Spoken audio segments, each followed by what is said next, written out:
I'm back in the kitchen as promised with the chicken. I'm going to dehydrate. What I've actually done is I actually removed the bones when they were hot. I find that a lot easier because they just tend to slide out and you don't waste any of the chicken and the whole bone comes out clean. So if I just turn you slightly, there we go, you can see what I'm going to do. Let's remove my cloth. So I've been cleaning the sides. Right, that's still quite hot, so I'm just going to shift that over. Alright, so I've got my chicken sort of looking this sort of size. What I want is this sort of size because we want to get as much yield, but we don't want it to be like little bits of nothing. So I'm literally going to cut the chicken into sort of strips. Like that. So we've got nice little strips like this, and what I'm going to do is I'm going to carry on with this because I'm not sure, I might need a secondary rack because I do need them quite spaced out. So I'm going to get the rack out.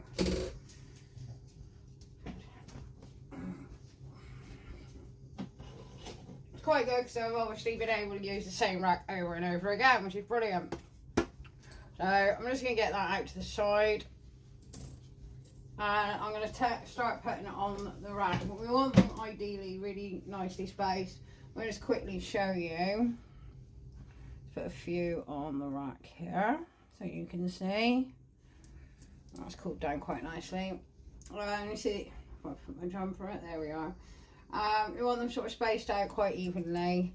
Don't want to try and put too much on. And I'm going to guess how long to dehydrate it for. As this is cooked, I'm hoping, and obviously they're not as big, it's not going to take as long as the pig's ears did. Even though the dogs loved it, that was a lot of time. But again, nice to experiment. So I'm going to carry on with this chicken. Because again, don't you think you need to watch me cutting bits of chicken into slices. I'm sure there are other things you can actually do than watch me slicing up chicken. It is nice to hear that crunch though on it. Oh, one more thing before I do actually leave you for the minute. I obviously every time I make chicken, it's always nicely seasoned, or it's got some sort of flavour. As this was for the dogs, obviously it's completely plain. And I've got to say, and I say this all the time about their chicken, but this absolutely tasted gorgeous, just on its own. It had all its own flavour. You could tell that by when I took the skin off. It had beautiful fat content on it. The colour of the chicken in general is beautiful. Again, this is all purchased from my local mirror market, where they sell all the Polish, Romanian, and other country goods. So if you've got one near you, take a look inside, see what they've got. As I say, if you're lucky like me, they've got a delicatessen in there where I can actually buy fresh meat, and also fresh hams and cheeses, which is lovely. And also they stock a range of frozen goods, and obviously a range of covered goods. And I've got to be honest, I will be doing a post on it soon. Has anybody, like, I'm not a lover of the ready meal, right? I don't care where you get the ready meal from. Even if it's a healthy ready meal, it's not a healthy ready meal. When I've purchased a couple of actual ready meals from my local mirror market. Now, I don't understand, why is it that ours tend to have a lot more ingredients for a lot, then there's not extra things in the product that you've purchased. When I'm reading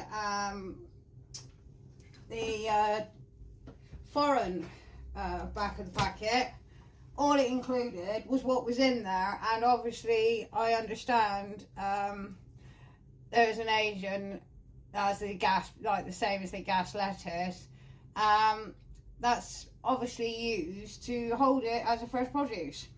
I've noticed this on a lot of things. I've also noticed in the supermarket that a lot of our produce actually isn't suitable for the EU. And you have to make yourself wonder, why is that? And why are there 20 to 34 ingredients when there are 4 items maybe on the tray? Have a little think about that. And next time you're in the supermarket, just pick something up and just take a gander at the amount of ingredients used for actually what is contained in the actual item itself. And this can range from anything to a pack of biscuits, to a full-blown meal, to a frozen pie you buy on the shelf. It is quite shocking, as I'm not sure what these ingredients are. I can't find them on any list of food. I'm even struggling sometimes with the periodic table, joking aside. But yeah, it is very worrying, and also about how unwell the British public have become in the late sort of 20 years, let's say 25 years ago in between. It does make me think, why, oh my god, my nails look atrocious. Why is this happening? So, just have a look. I did a post the other day, actually. I buy orange juice and it had like 3 ingredients in it. You tell me where you could buy an orange juice in a British supermarket with just 3 ingredients. Challenge of the week. So I'm going to get back, as I said, chopping chicken. Here's a rack already I've done. So that sort of spacing.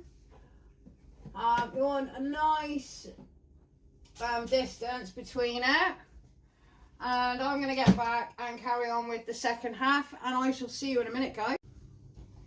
In the air fryer, I have 2 racks of the little pieces of chicken that I cut up. We're going to turn that on to the dehydrate mode as soon as it does it. There we go.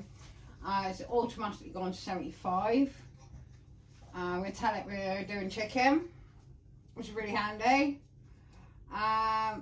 It's giving me 6 hours. That's like a fraction of the time of the pig series. So I'm going to leave this to do what it does. I'm going to start that way, and that is it. And I'm hoping in 6 hours time these dogs are going to have some really yummy treats to eat. I better have a lot of dehydrating. I'll leave you with that. I'll see you later, guys. Thanks for tuning in. So after 6 hours, it's all done. I'm just going to show you what they actually look like. Just bear with me. There we are. And if I just hold that steady, as you can see, nice little pieces that are just about crunchable. And should we see what Tyson thinks of this? Right, hang on. Sit. Wait. Where's your paw? Paw. Good boy. Down. Oh, what do you think? Right. I think he's happy with that. I'm just going to sort these out. What a wicked little treat. And I know exactly how they've been cooked and how they've been done. And I'm really happy with that.